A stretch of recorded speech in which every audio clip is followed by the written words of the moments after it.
our man from Morning Glory, Matty Johns, all thanks to New Tech, PNEU Tech, New Tech. Matty joins us. G'day, Matty.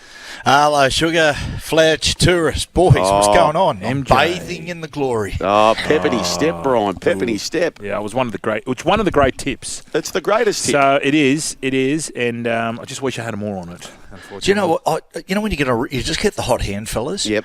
So I'll tell you what. When I got up there, I arrived up in Brisbane. I said to Trish, I'm going to go check out the new Star Casino. So I went in there. By the way, outstanding. Very, very good. Even though it's half built. But anyway, it's good. It's good. Great gambling floor. So first thing I do, I go, okay, I might have a little tap on the hokey pokies. So I go in there, have not a huge win, but have a good win. I want to bet a couple of $100. So that's a great start. So then I go, right, what am I going to do? I said, mate, I haven't played roulette for a while. So I have a look at the numbers on roulette, right? And before I jump on there, the number, it goes 9-9. Then it goes 24-24. And then the next one that comes up is 14. So I go, okay, it's gone 9. It's gone 9 again. It's gone 24. It's gone 24. And then it's hit 14. I said, bugger, I'm going to have a go. I'm going to have $20. I'm going 14. Bang. Got it, boys. And from there, things, mate, you just know. You know, so that movie, Let It Ride. Yeah. You just know when it's your day. You just know it. But then after the Fletcher Sharpe miracle. Then we finished the show, and MJ is playing. He's in the pokey room again, and there's just noises coming out. He's put the pokey up full bore. It was like a nightclub in there. He was singing. Oh, and you were just getting around. And I think you had another collect. Had another collect. Yeah, I know. It's just solid day. I know it's ridiculous. Did you enjoy? But you know what happens? It's the strangest thing about gambling, is that some weeks you get the hot hand. And you feel like you're on a roll, but somehow it always equates itself. Yeah. But I tell you what, it's going to take a lot to equate my weekend, boys. It is. Yeah. What about this, boys? Hang on to say this. Chances are you're about to lose, but sometimes chances are you're about to win. Yeah, true. Well, I mean, you got to say that it's even balance. Brooksy's shaking his head at me, Matthew. Now I text you today, Matthew, because I feel a bit heavy, and I went and jumped on the scales, and albeit. I think the scales were wrong, but have you put a bit of weight on? Look, Fletch, it was a pretty big few days. And, once you start tearing into the sauce, I reckon over the weekend I had 6 Chico rolls. Oh, yes. Went to SEN Stadium and someone produced a Chico roll. And on it, it was like being a kid again. I smashed that, had a couple more before the show, then had pies. So I reckon I put a little bit of timber on, Fletch, but mate, it's muscle, brother. I think it's muscle. I don't think it is. It could be, Brian. You're looking sharp. Testosterone cream. Hey, boys, just on this too. So the bet was great. Like, the bet was the best bet you'll ever hear of. But I reckon the price was amazing. So you boys are getting around do it 200. again. Mate. Let's I've try done it it again. What is it now? What is it today? So if you do it again today, so to cover the line, yes, into Fletcher Sharpe a hat trick. $35. Oh, they're onto us. Wow. $35. Well, got you onto us, MJ. Well, Sugar, what happened with mine, I was sitting there, and I'm up in SENQ, and I was just sitting there thinking about the game, going into the last break where you've got to give, 10 to 1. And I was thinking about Sharpe, and I thought, mate, even though they haven't been playing well and taking well, he's sprightly. He's just all over the place. So I went, righto, Newcastle to win, Fletcher Sharpe, 2 tries or more, 23 to 1. Or something of those odds. And I thought, well, if he gets 2, Pogo might get 3. Yeah. So I went Newcastle to win, Fletcher Sharpe 3, give me 200 to 1. Then I boosted it up to $238 to 1. Wow. So I'm sitting. So what happens? I go to lunch. We go to the games the night before. The Newcastle game, I said, right, I'll watch that on the phone before I go to some of the games that night. So I'm sitting there at lunch, and I'm sitting with the young bloke, Jack. He's backed it as well, right? Yeah, because there's nothing better than influencing your kids to gamble. Right? Get them in the mode. Give them a good win first up. Nothing like ruining a life like that. So he's had a crack, and we're having lunch, and it's not like you lose track of time. Anyway, we're about 25 minutes in. I look down the phone, and there's a bit of stuff on from Fletch, like, fireworks and heavy and things. I'm thinking, I said, you might have gone over here. And I look at the phone. 10 minutes in, after 10 minutes, he was over the line twice. Yeah. And so all the way in that first half, particularly after the second half, they're offering cash out, and I'm going, I can almost touch it. And I said to Jack, I'm going to pull it out. He goes, mate, Dad, just let it ride, let it go. So I sat there just in pain, like the agony of watching Kalen Ponga make breaks. And he's on the inside gesturing to say, kick it back on the inside. And it's a straight-out try. He went the other way to Best. There was 2 or 3 things that happened. And I reckon about 2 minutes before he got the third try, I was about to pull out. I was just about to. If he hadn't scored that try there, I would have pulled out. How sick would you feel if you did that? How sick? But you know what, boys? Like, we shared. We actually had the host of the Glitch. Remember the Glitch podcast? Saunders, Dan Saunders. Great potty. I reckon that was almost a glitch because you got to think about Fletcher Sharpe. They weren't playing a hot team. He'd already in 19 games he'd scored 1 hat trick. He'd scored another game where he'd scored 4. So, I mean, like, he's not a 200 to 1. That's exactly the price you got because I know others who got it. So, you 100% got the price. But I think the price now is a bit more what it should be, $35. Oh, well. Yeah, well, they put it up initially. A lot of people must have smashed it going into this week because initially they put it up, Fletcher Sharpe, 3 tries going into this week at $67. So, obviously, a lot of people have had a crack again. And he's shortened right up. I wonder if Fletcher Sharpe knows all about this. I wonder if he's sitting up there in Cessnock just going, like, fully aware of the impact that he has had on our lives. He has. And a happy 21st to you, young Fletchy. We need to ask this, Brian, because the law of attraction, we spoke about this, Matthew. Maybe the fact that you planted the seed in his mind and he led him to the hat trick. Yeah.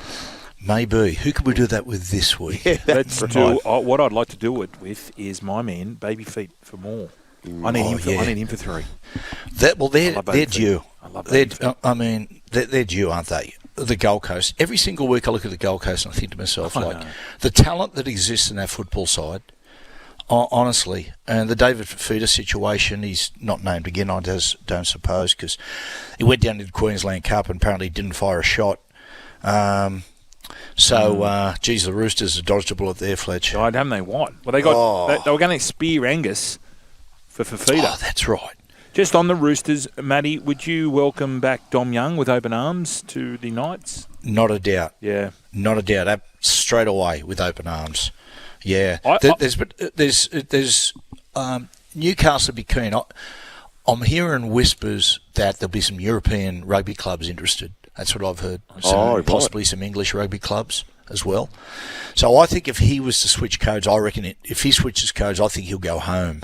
Right. But I think he's too good a player to go back and, in my opinion, go back and play Super League and give it up in the NRL dream. I think I'd love to see him back in Newcastle. Yeah. His last 50 games or something, he's close to 50 tries. Like, he can pinch a try. I was just saying, Matty, you know, some people, because he's a quiet sort of kid. I feel that Sydney might have just been a bit too much for him. He's very quiet young bloke, really humble, and I think you're right, Fletch. And sometimes systems of play, how teams attack, or more to the point with the Chooks, how the Chooks defend, has never looked like it's really suited the way. Like, he's been caught out numerous times that at Newcastle he never looked that vulnerable. No. So a change of clubs could be the perfect thing for Dom. Hey, Matty, what's the why? Like, why are the Roosters doing this? Like, have they got someone up their sleeve for the rest of the year? Is it just to get him off the books, or what's the why? Probably, I reckon they're looking at Dom, and maybe they look at Dom and just realise he might not be happy here. Yeah. And just an opportunity to, do themselves a favour and maybe Dom a favour. The relationship just hasn't worked out. Little similar to how they've viewed the Brandon Smith situation. They might be just clearing the decks, boys. For whom? Yes. Well, that's right. For whom? And Matthew, the Warriors, they're sitting in second at the moment, or third, behind the Raiders. Yeah. We were sort of at the start of the year going after that first game. Thought, is Metcalf going to be the right man? Is Chanel have as well? Metcalf, that's the first time I met him. We met him after the game. Lovely kid, very impressive, very impressive. He went up to Coach Webster in the off season and said, "I know we got no Sean Johnson. I want to be your halfback. I think I've got it in me." Well, I know it's only round 9, but he's certainly showing that, isn't he? Fletch, people underestimate. Well, people don't realise how difficult it is for a kid who wasn't natural 6. Like, if you told me give me an order, the positions that will suit Luke Metcalf before this season, I'd say 6, 1, then 7. Yeah. That's what I would think. For a kid to take on all the organisation and the leadership, steering the side around the park, but still not lose his individuality and his talent, that is so hard to do. And a lot of credit goes to Andrew Webster as well. Whoever he is coaching him, he's doing the trick. But I just love the fact, Fletch, after the game, he spoke to you and Hindy, and you said he's a footy nerd too. Yeah, he just loves the game. It's so important. Loves the game, and he said he's watched every segment that Hindy and I have done. He just froths on it. So Hindy he's got an IQ of 40. Yeah, that's right. What was he yelling out to Mitch Barnett? What did he call him? He was trying to yell out to him while he was on your... Hindy? No. He was yelling out whilst he was with you to Mitch Barnett. What was his nickname? I don't know, but Hindy was calling the serial killer. Oh. Don't get the serial killer out here. Well, that was one thing about Metcalf, how vocal he was. Yeah. Like he was... Yeah, because it's weird when you sit down there and you have to actually watch footy, but you can see everything going on.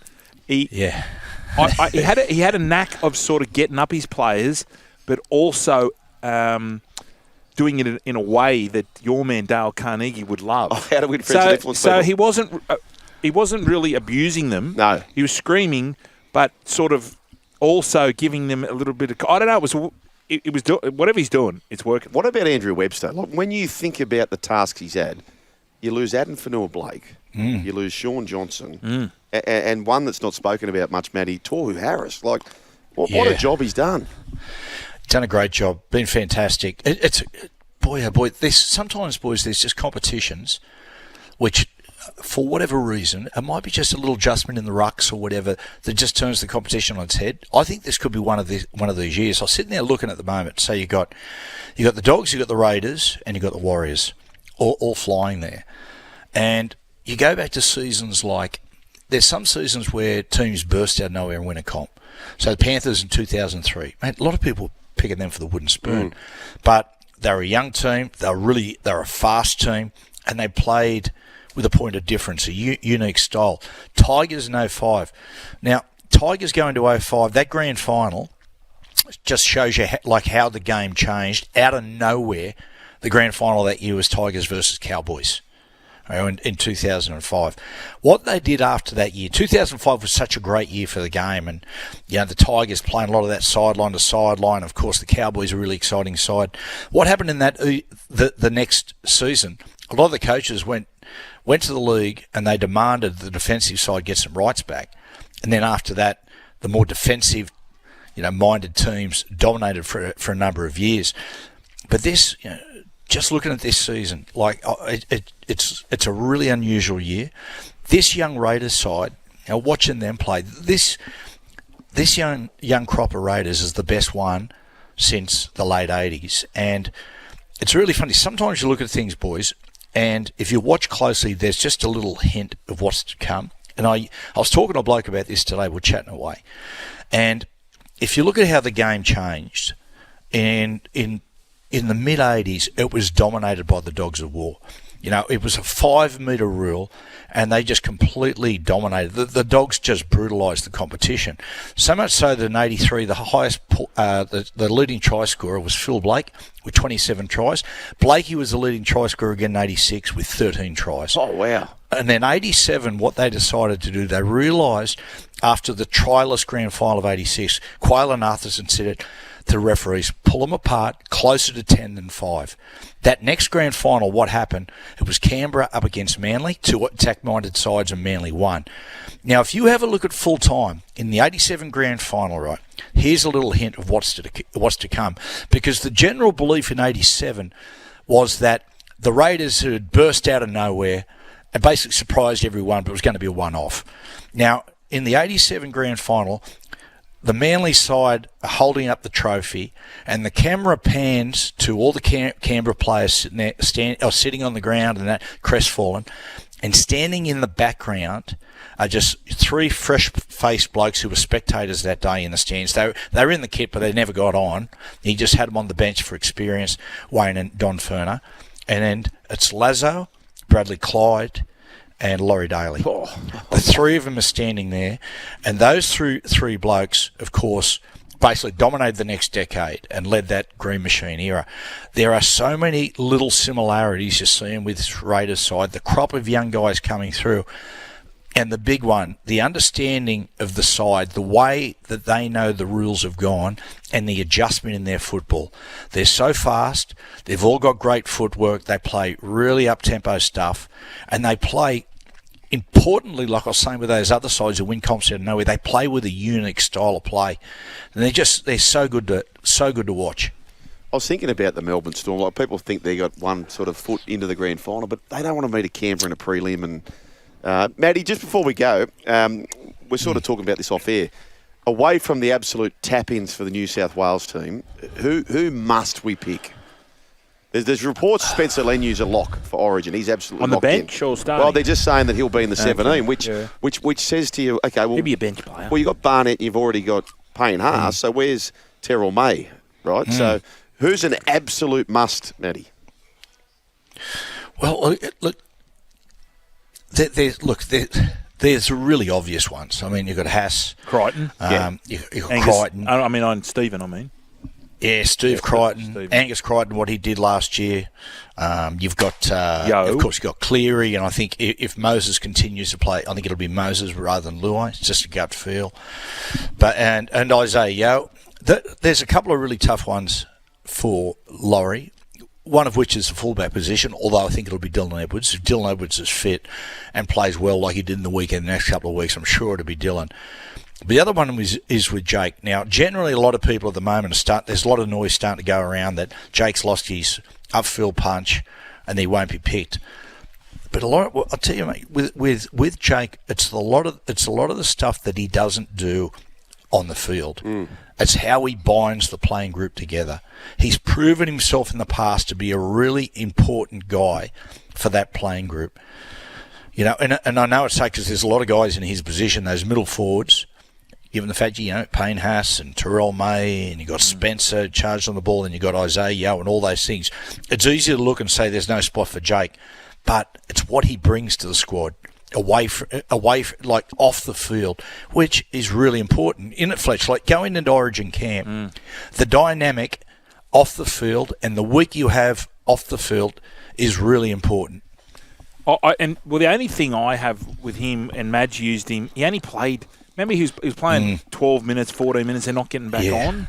And luckily we won, because what would have happened was he goes, we wasted a player with an interchange. But we'll see in 3 weeks. Yeah, we've got to go, lads. We've got to go. Good on you, boys. Good on you, Matty. All thanks to New Tech. You're still here? We'll see more on the Joel and Fletch socials, and catch us live on SEN Radio. Because if you don't, you're an A grade. But if you do, you're the absolute Mickey.